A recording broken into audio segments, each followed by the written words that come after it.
Olá pessoal do canal, eu me chamo Eric e venho contar através deste canal algo que marcou minha vida e a vida de minha esposa.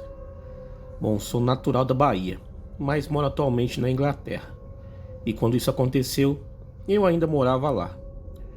Tudo aconteceu quando um amigo meu, o Charles, que era um novo amigo nosso, convenceu todos do nosso grupo de amigos a irem passar o Natal numa chácara bem longe de onde estávamos.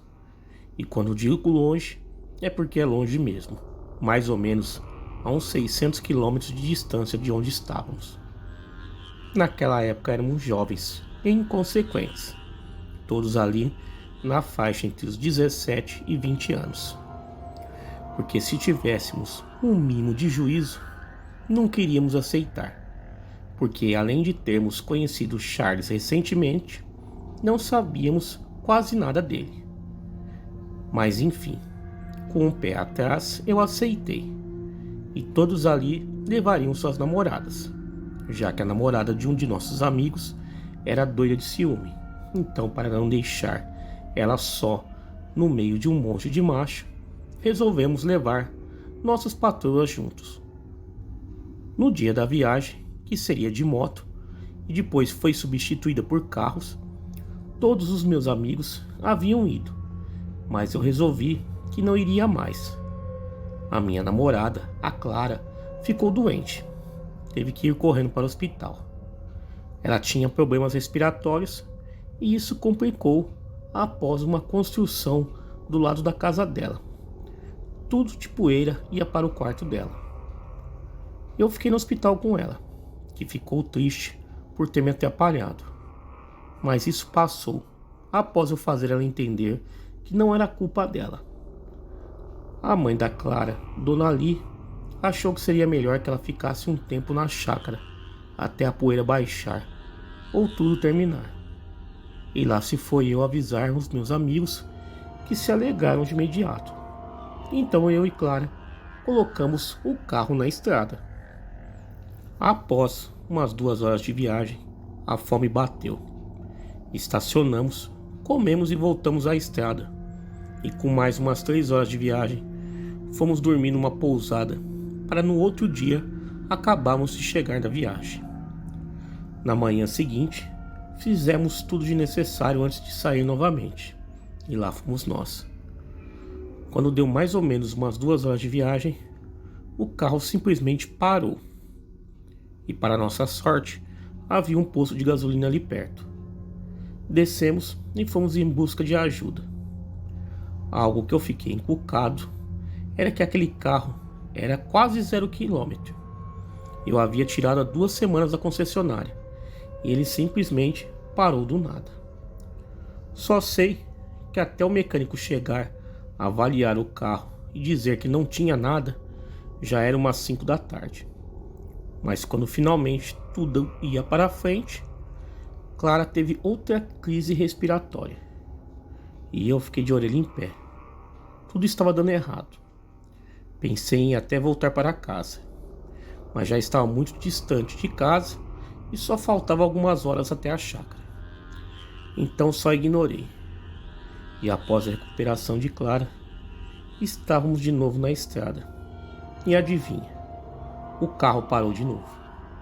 E lá se vai eu, dessa vez no meio do nada, ver o que esse carro tinha. E de novo, ele não tinha nada. Após algumas tentativas, ele acabou ligando e saímos para a estrada novamente. Eu deveria ter entendido que aquilo era para não ir para aquele lugar. Não era um lugar longe, com um cara que a gente não conhecia direito, e os sinais sempre ali. O carro não estava bom e a minha namorada com a crise respiratória. Bom, quando vimos luzes ao longe, sabíamos que era a chácara. Eu quase bati o carro numa árvore quando puxei minha namorada para um beijo e tomei um baita esporro dela.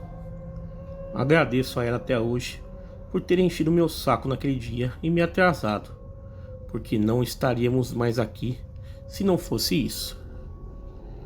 Com uns 20 minutos de estrada da chácara, ouvimos tiros, mas eu não dei importância.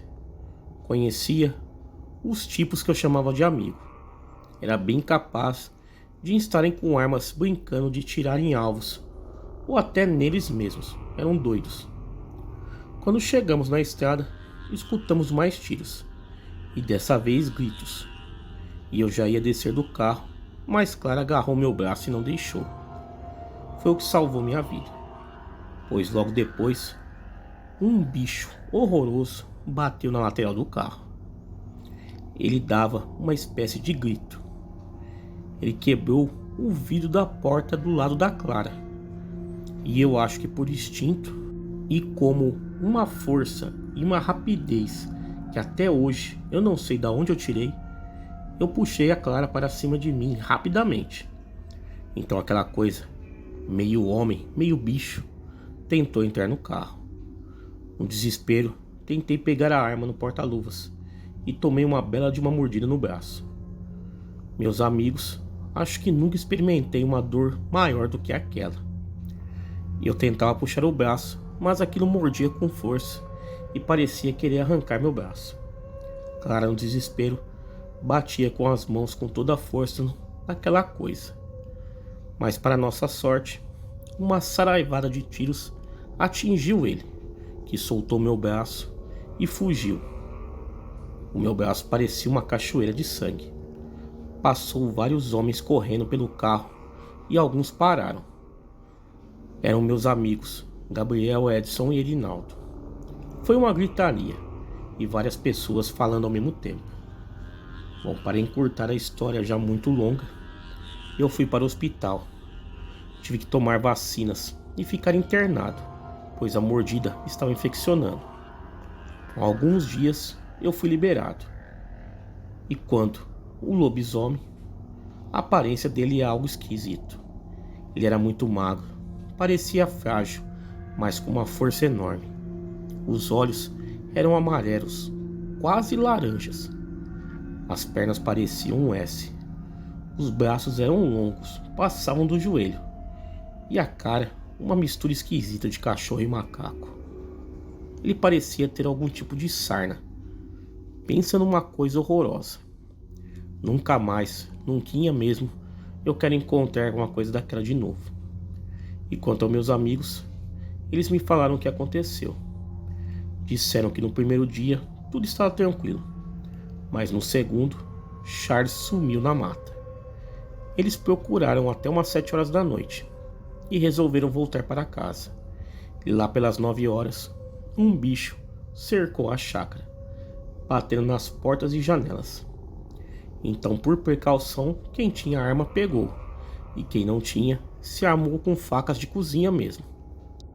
Então, após alguns momentos, depois de vários coices, o bicho tentou atacar, mas levou tiros e fugiu urrando de ódio. Logo então aconteceu aquilo comigo. Enquanto o bicho fugia pela estrada, ele deu de cara com a gente e, por maldade ou instinto, sei lá, ele atacou. Esse episódio nos intriga até hoje. Lembro que após isso, Clara teve que fazer tratamento psicológico, pois desenvolveu ansiedade e ao cair da noite entrava em desespero. Mas, após 3 anos de tratamento intenso, melhorou, ou pelo menos não tem mais tanta intensidade assim. Hoje, tanto eu quanto meus amigos somos casados, com filhos e responsabilidades. Mas quando nos reunimos, esse assunto sempre vem à tona. Queria esclarecer algo. Charles nunca voltou. Achamos que ele havia sido morto. Só que em meio a várias buscas da polícia, não acharam nada. Levaram até um amigo meu preso por acharem que ele era responsável. Mas ele foi logo liberado por falta de provas, já que não acharam nenhum corpo. Aí, após alguns dias do ocorrido, fomos na casa de Charles para ver se achávamos alguma pista sobre ele ou sobre a família dele.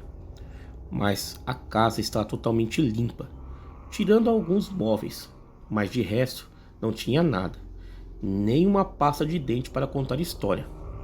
E então eu e meus amigos questionamos: ele foi uma vítima ou ele era um lobisomem? Bom, queria ouvir de vocês, os inscritos, o que acham disso.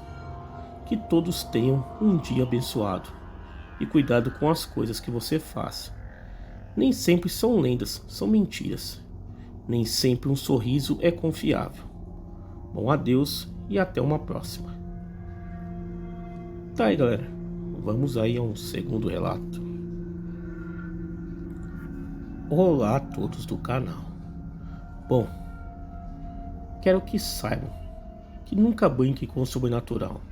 Muitas vezes uma diversão pode ser uma armadilha mortal, esperando pela próxima vítima. Eu vou contar aqui um fato que ocorreu comigo em minha infância, sendo que me marcou profundamente. Foi o que aconteceu em uma brincadeira. E eu nunca mais fiz e nem mais faço esse tipo de brincadeira. Uma certa vez, eu e mais um grupo de amigos estávamos caminhando na rua quando achamos uma caixa. Curiosos, abrimos e vimos que dentro dela tinha aquele tabuleiro. Esse tabuleiro tinha uns desenhos estranhos, os quais não entendíamos o que era. Atrás do tabuleiro tinha umas instruções em latim. A mãe de uma amiga minha naquela época fazia faculdade, sendo que lá havia um professor de latim. Essa minha amiga Ellen copiou e levou para a mãe dela entregar para o professor traduzir, sendo que ao mesmo tempo eu guardei o tabuleiro na minha casa. E isso foi em uma sexta-feira. No sábado, o texto já estava traduzido. As frases eram explicações para realizar um jogo do copo sobre o tabuleiro. Eu tinha 9 anos na época e éramos muito ingênuos. No sábado, resolvemos fazer a brincadeira do copo na minha casa, seguindo as orientações do texto traduzido. Começamos o jogo, sendo que no meio da brincadeira, o copo quebrou misteriosamente. Ele era de vidro e simplesmente quebrou. E no momento da quebra, cortou o dedo da minha amiga Ellen. Ela então botou um esparadrapo e foi embora. Na segunda-feira, ela não foi na aula. E a professora pediu para levarmos um trabalho na casa dela. À tarde fomos lá. Quando chegamos, a empregada falou que Ellen havia piorado e que ela estava no hospital. Ficamos preocupados, mas nem passava pela nossa cabeça que tinha alguma coisa a ver com o dedo. Fomos correndo para o hospital para ver o que havia acontecido. E quando chegamos lá, estava a mãe dela sentada chorando. Então perguntamos o que havia acontecido e ela respondeu. Ela estava com um corte no dedo e do nada surgiu uma hemorragia que se espalhou por todo o corpo e ela corre risco de vida. Nesse mesmo minuto, chegou o médico que estava cuidando da Ellen e deu a notícia que ela não resistiu e havia falecido. Ficamos todos muito abalados com a notícia. No caminho para casa, que eu me liguei que poderia ser alguma coisa ligada ao tabuleiro que encontramos, pois o jogo do copo aconteceu sobre ele, sendo o tabuleiro a chave principal do jogo. Liguei para todo mundo, nos reunimos e jogamos o tabuleiro no lagozinho que tem aqui na minha cidade. Para nossa surpresa, na terça-feira de manhã, quando chegamos na aula, o tabuleiro estava pendurado por um prego em cima do quadro negro. Vendo aquilo, fiquei 3 semanas sem sair de casa com um medo terrível. Os adultos não acreditavam em nós e nós não sabíamos o que fazer. Isso já faz alguns anos e quando eu conto fico todo arrepiado. Foi terrível, mas isso fez eu querer entender mais sobre espíritos e acabei caindo no mundo da bruxaria. Hoje sou wicano e ainda estou tentando descobrir a causa da morte da minha amiga Ellen, sendo que os próprios médicos da época não souberam explicar. Bom, esse é o relato. Espero que gostem. Tá aí, galera. Vamos aí a um terceiro relato. Eu e uma amiga minha estávamos tomando conta dos meus primos, 2 gêmeos de 2 anos e uma garota de 5 anos. Eles têm 2 cães labradores pretos e uma gata e moram em uma casa térrea. Era por volta das 8h30 da noite e as crianças já estavam na cama dormindo. Então, nós estávamos na garagem onde os meus tios tinham feito uma sala de televisão. Ouvimos alguém bater na porta da garagem. Nós fomos ver quem era, já imaginando que fosse uma das crianças. Mas quando abrimos a porta, não tinha ninguém lá. Então apenas esquecemos do fato e voltamos a ver TV. Pouco tempo depois, ouvimos a porta da cozinha bater, mas imaginamos que deveria ser um dos cachorros, já que a água deles ficava na cozinha. Então apenas ignoramos o barulho. Mas dali uns 10 minutos, nós escutamos alguém gritando. Então corremos imediatamente para dentro de casa, achando que podia ser uma das crianças. E era a minha prima de 5 anos. Ela estava deitada no chão do banheiro, tremendo de medo. E quando eu tentei acender a luz, ela queimou. Então eu entrei no escuro, peguei ela no colo e fomos para a sala onde tinha luz. Enquanto a minha amiga foi para o quarto dos gêmeos, ver se eles estavam bem. Eu perguntei para ela se estava bem, o que tinha acontecido. Ela me falou que viu uma coisa escura, mas não sabia dizer o que era. E então começou a gritar.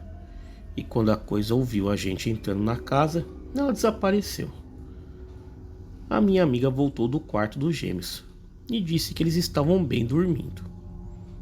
Bom, depois disso, eu peguei o telefone e liguei para os meus tios para perguntar se alguma coisa assim já tinha acontecido antes.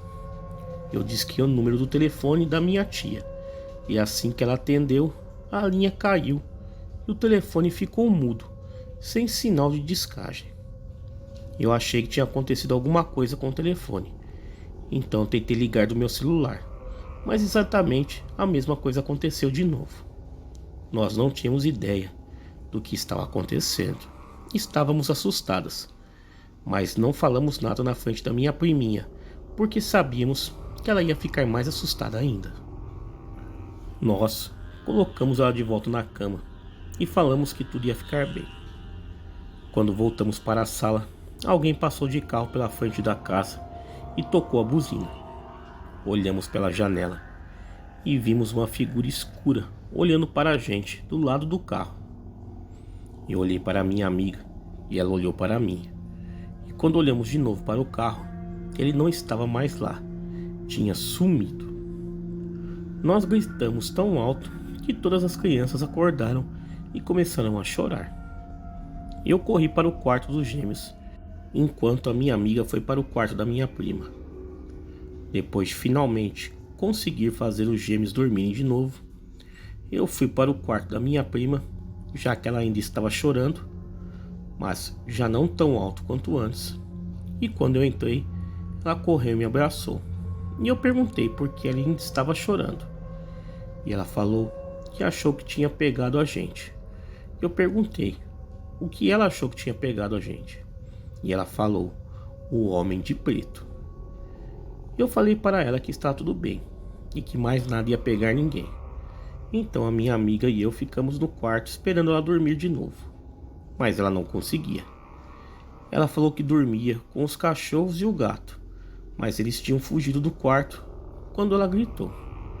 Então a minha amiga ficou com ela no quarto enquanto eu fui atrás dos cachorros.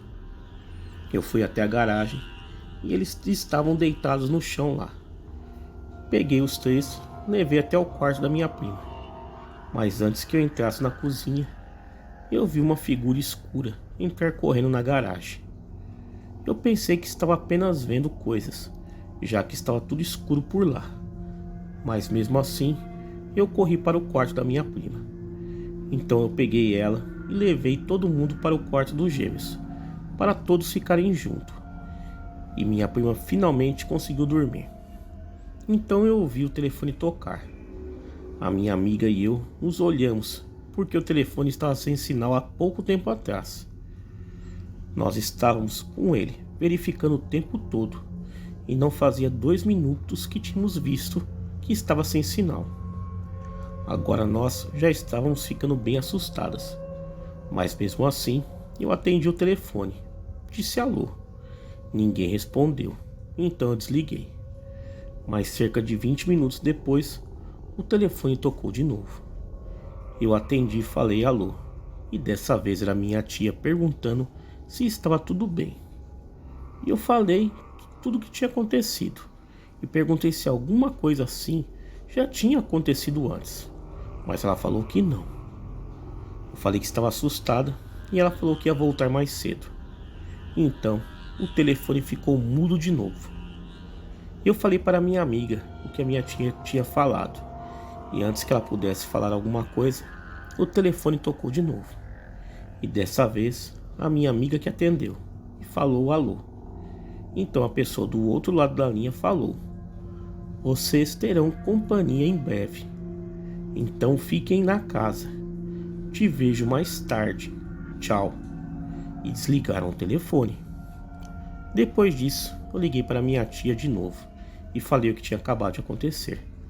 Deu para ver que ela ficou muito preocupada, que alguma coisa pudesse acontecer com a gente, mas ela não disse nada, provavelmente para não nos deixar mais assustadas ainda. Ela apenas falou que ia ligar para a polícia e dizer o que tinha acontecido, e pedir para eles irem para a casa dela dar uma olhada na gente. Então eu desliguei o telefone, e depois de uns 10 minutos, a polícia chegou, e estava tudo bem. Deram uma olhada pela casa e não acharam nada de errado. A minha prima tinha finalmente parado de chorar, e os gêmeos tinham acordado com o movimento na casa. Os meus tios só conseguiram chegar na manhã seguinte, lá pelas 11 horas. Então, apenas levamos as crianças e os bichos para minha casa, que ficava a alguns quarteirões dali, para que todos pudessem dormir e nós não precisássemos nos preocupar com nada que pudesse acontecer de ruim ali. Bom, pelo menos não naquela noite. Nós não recebemos mais nenhuma ligação de desconhecidos, mas o que deixou a minha amiga e eu mais assustadas do que nada é que nunca descobrimos quem ou quem era aquelas sombras que nós vimos no carro e na casa, e ninguém na vizinhança jamais viu nada parecido com aquilo. Até hoje nunca passamos por mais nada assim, mas ainda nos assustamos quando lembramos daquele dia. Bom, esse é o meu relato. Obrigado por contar no seu canal e um abraço a todos. Tá aí, galera, vários relatos aí sensacionais enviados ao canal. Quem tiver relatos iguais a esse e quiser enviar ao canal, o e-mail está aparecendo na tela e também na descrição do vídeo. Galera, me sigam lá nas redes sociais, Facebook, Instagram, Twitter, todos os links aí embaixo na descrição desse vídeo. Galera, muito obrigado e até a próxima.